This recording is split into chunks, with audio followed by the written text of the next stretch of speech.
根據題目俾你嗰條數，你就幫呢條 pump curve 你就 plot 咗出嚟。然後你根據頭先你計出嚟嗰條數咧，你就應該 plot 條 system curve。跟住你就揾到一個相交點，呢、個相交點橫向舉落去呢個65，直向下就係80。其實我唔係好理解佢點解要揾啦，因為我本身用呢個計出嚟。如果佢揾呢個相交點咁啱，佢就係 maximum 嘅 flow rate。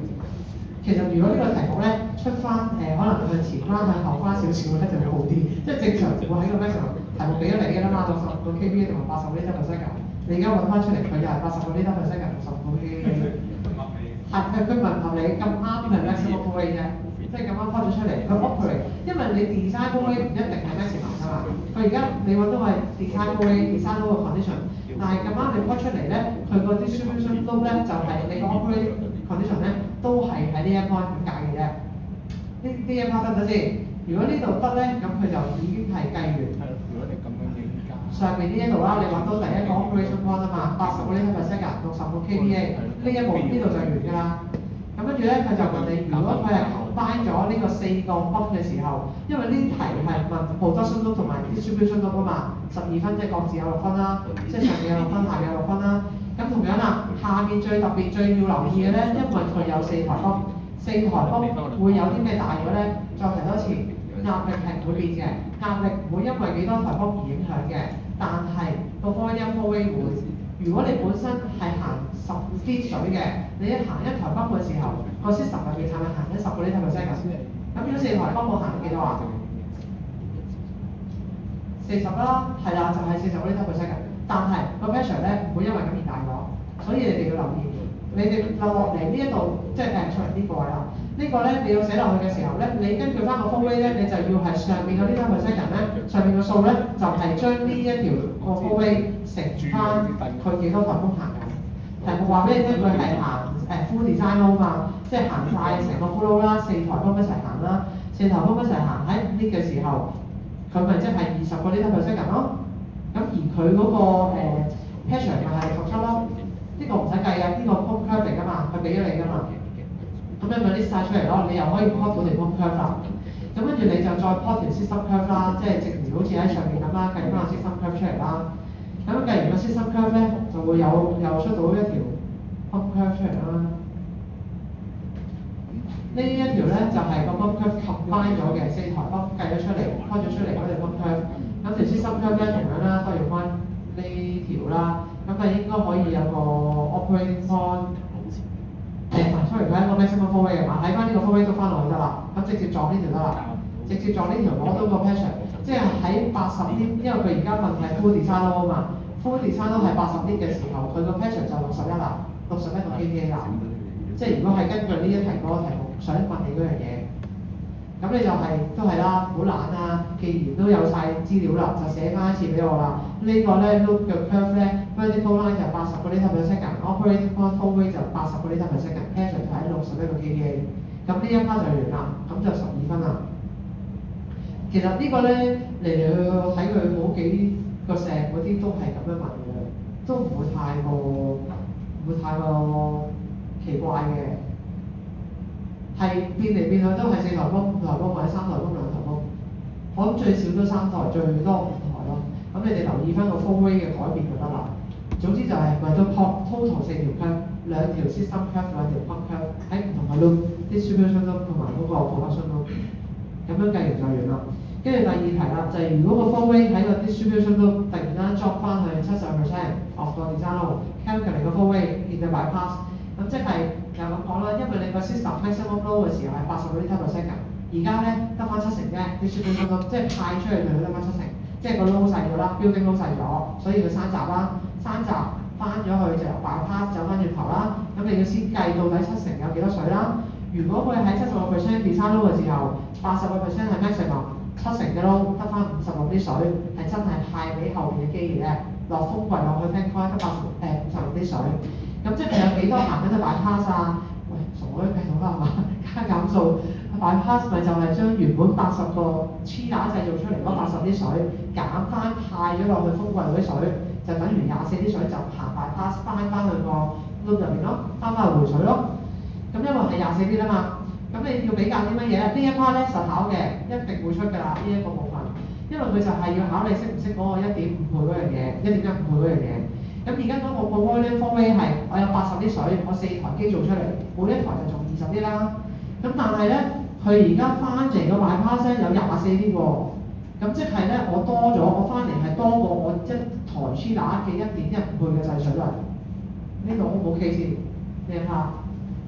如果你 OK 咧，呢題又答完啦，因為大過1.15啊嘛，咁即係有一台 chiller 咧同埋一台幫冇閂機啦。佢 trigger 咗，佢已經有呢個deficit 即係有嗰個surplus 喺嗰個 bypass 嗰度已經有過量嘅冰水製造咗出嚟，翻咗去機度，咁系統就會覺得咧你唔需要用咁多水，所以佢會閂機閂泵，去停一台泵，停一部 chiller。咁呢個就係冇回收。第二題就係想你答呢樣嘢5分，好簡單啫，兩條加減數，跟住乘除數啫。呢啲真係小學1、2、3年班都識做㗎啦。你只要記得個重點係1.15倍。我見佢好似有俾啲佢1.15倍，係咯，佢成個題目都俾埋你，驚你唔記得啦。Surface flow 啊 ，higher than 1.15倍啊。咁佢會 switch off 啊。呢啲你哋自己可以睇下題目有冇俾啲 hints 啦。咁跟住就睇埋第3 part 啦 ，control valve 呢個 coefficient 係 kV 嘅40啦，就去 serve 個 cooling load 啦。咁簡單啦，呢啲又係代入公式啦，塞翻落去又係計嗰個閘掣嘅 authority 啦。咁呢個唔長談啦，冇乜技術性嘅，將佢轉單位。呢個咧記得喎，總之計出呢個閘掣 coefficient 咧，一定係 meter cube per hour 嘅，所以必須要轉單位記得。你就算唔識咧，你就直接將佢係個巴又要轉翻 kVA， 咁你就將佢乘咗佢啦。喂，你呢個最好啦，係咪先？係咪都乘咗3.6先啦？除非佢俾你係 meter cube per hour 啦，跟住塞落去條公式度計完㗎啦。即係呢條就係咁簡單，直接到不得了。咁 N 都係啦 ，N 都俾埋你啦，嗰個 delta PV over 啦，加減數計翻個比例，計翻個 ratio 啫嘛。咁就完啦。咁跟住咧，呢個圖佢有冇話連 A 咧？哦，有啦。嗱，呢個咧，如果個題目寫咗 graphical solution 咧，即係呢幾條 curve， 我要見到佢。咁見到條 curve， 你真係開鏡，其實大致上咧又係嗰句啦，夠時間嘅。有時可能你計咗前面嘅 table， 唔夠時間，覺得好精準嘅。係啊，話落去啦，係咁㗎啦。嗰條 curve 一定喺條啦，擺條向上，有個相交點，你篤落去係嗰個答案。但係你唔係用 graphic 排督咧，你又可能揾唔到你嗰個 operating point。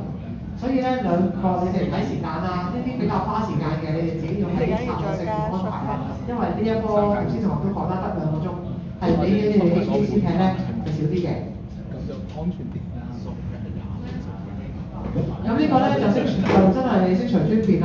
話，我覺得咧就幾簡單嘅，不過唔知你哋會唔會有啲邏輯上面嘅謬誤咧，搞到件事好複雜。就係個 chiller 嘅 on-off setting 4分嘅啫，都唔使睇㗎，你淨係睇個數字得㗎啦。7.5係個 lower limit， 嗰個13.5係 upper limit， 即係 on setting 同 off setting。咁咧你而家個 off setting 咧 ，on setting 係13.5嘅時候咧，咁你個 lower setting 係幾多咧？就係將13.5加翻10除翻2。咁如果計咗出嚟條數係10.5，你就要 slightly 細過佢，你可以係10.3，可以10.4。唔好太離譜啦，你唔好10.2啊或者10啊咁樣，咁就唔係咩仔啦。咁你排輕低0.12啦。咁然後咧就呢個就係嗰條數，就首先你由一台 chiller 呢度咧下邊咧成個 loading 由0去到100%，你3台 chiller 就除3，4台 chiller 就25% 一部，每一部個 load 咧就 share 嘅。咁你每一個咧就由0開始，第一部 chiller 上到係呢度啦，因為佢去到 on setting 嘅意思即係開到一掂到13.5度咧，佢就會閂機㗎啦。咁呢一步落翻嚟呢條線係咩咧？就係25%嗰條線啦。因為而家呢個係4台 chiller 啊嘛，每部 chiller 就25%啊嘛。咁你就應該篤翻條線落去咧，佢係25%啦，啱唔啱啊？咁呢個咧就係你第2條，再 trigger 佢再掂到開咗機之後，佢會落翻去冰水嘅溫度10.5度啦。咁正常佢就會閂機啦。如果掂到呢個溫度，咁但係個 load 再高嘅時候咧，佢又會向翻上啦。咁啲箭嘴咧都係嗰句啦，相對嘅，總之有上就有落。呢一條咧係本身佢去落緊，即係佢係 decrease 緊個 loading 嘅時候向下。咁你自不然當佢係掂到呢一個 offsetting 閂咗部機，佢會向翻上啦，溫度向上升㗎嘛。咁呢個就真係睇你哋啦，又係咁講，你完全唔睇睇條線咧畫完呢個咧個 pattern 畫中咧，呢度啲數字啱咧，其實都4分都攞到2-3分㗎啦，都唔使好精準嘅確實。有見到節奏咧就贏啦。你哋可以選擇做定唔做啦。如果佢咁樣黐埋嘅，冇理由唔使買4分啦。咁如果佢係分開喺第3題或者啲 case 嘅，咁你就再考慮下啦。咁我快脆講埋第6題啦。咁第5題應該完啦。第6題就係頭先之前都講過㗎啦，唔係太建議做嘅，不過你哋可以自己考慮下。咁咧呢個咧係又係heat recovery rejection 嗰樣嘢。咁計一個 heat recovery system， 唔使考慮太多嘢㗎啦，都係 focus 呢個公式啦，點變都好，都係咁問你㗎啦。咁會俾咗個 heat rejection paper 你，咁你叫你自己求翻，到底咧點樣可以計翻 power 出嚟？呢個1.2係個 provided 嘅 heat rejection paper 啦。咁咧就等於翻呢一條公式都係㗎啦，有埋有俾埋有埋俾你㗎啦。你覺得太複雜，前嗰句你唔好理佢，淨係睇後邊嗰句，因為你而家要求個 power consumption 啊嘛，即係你要求個 power in 啦。咁你要揾個 power in，你要捉佢出嚟啦。power in over 500，咁呢度1加，咁呢個factor 1.2，後邊咧個 power in 係100。佢俾咗500你啦。呢個500係嗰個 building load 係 KVA，個500個 KW，咁就係嗰個 cooling load 嚟嘅。咁將佢乘完之後，直接計嗰個 power 咧就100 KW 啦。知道呢個100 KW 就未完嘅，只係佢台 cooling tower 咧就要呢個 power。咁到底佢剩翻落嚟咧嗰個 water pump tower fan 咧係佔幾多咧？就係佔佢哋本身呢個 power total 嘅25%啊嘛，就打翻2字。咁呢個咧20 KW 咧就係剩翻落嚟個 power fan 同埋 water pump 要用嘅電嚟嘅。咁你要將佢加埋咧，先係你成個 system total 要用嘅電。咁呢一 part 都冇問題啦，正常呢啲3解都冇乜問題嘅。咁呢度計完咧就4分。咁跟住就 B part 咧就係醒你嘅分啦，寫嘢、寫文字嘅，自己睇下有冇興趣温啦，又特別玩啦。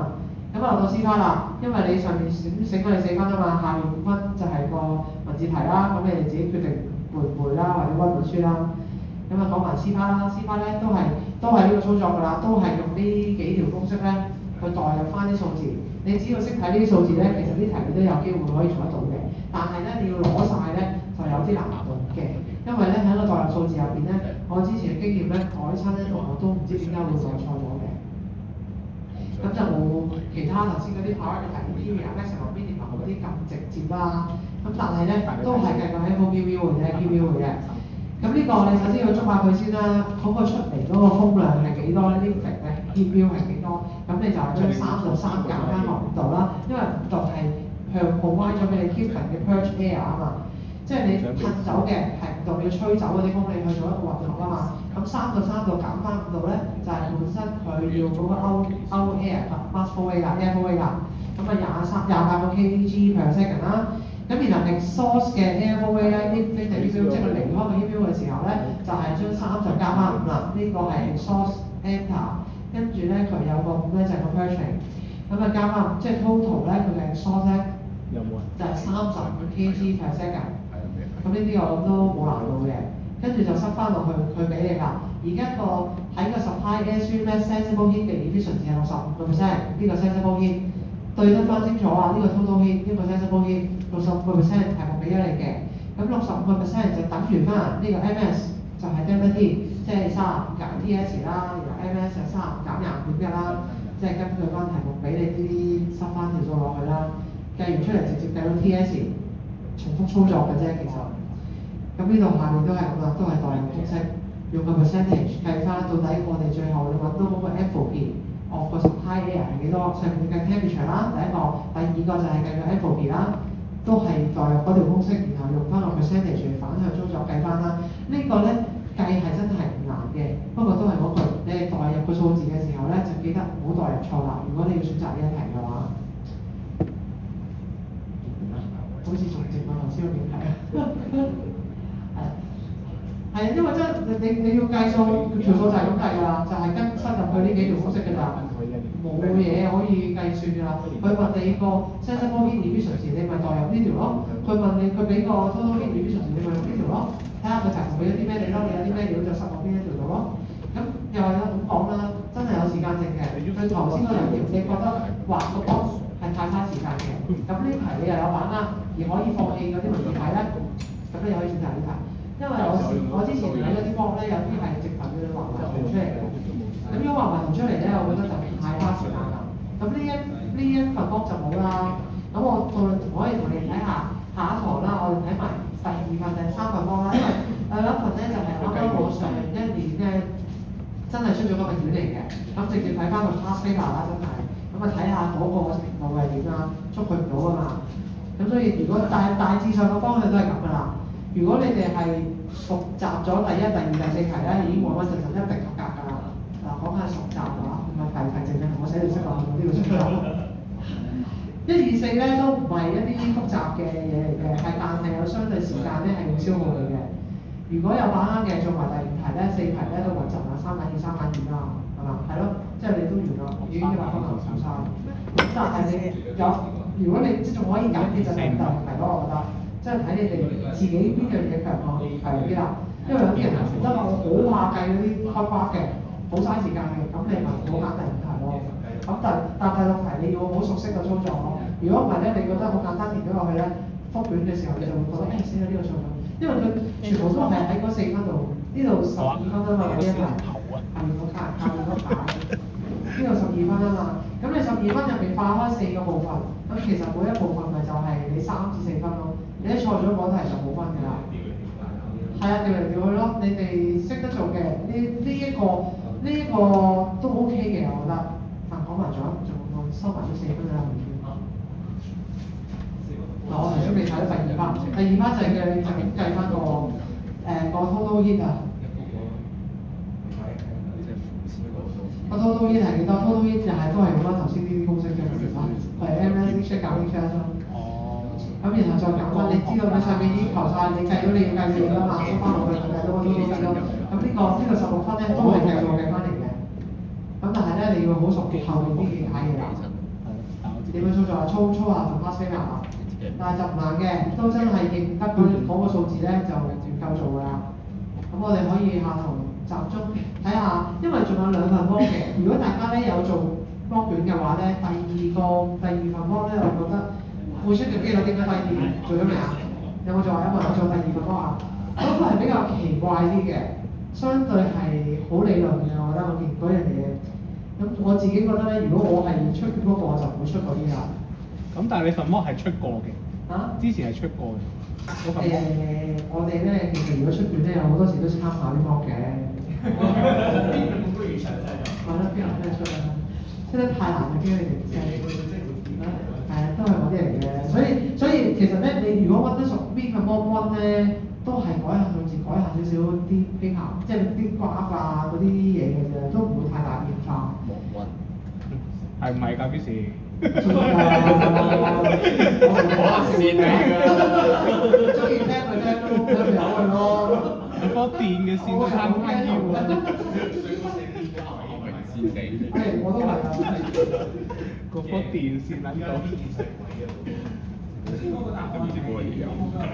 下堂先啦，下堂冇人翻㗎啦。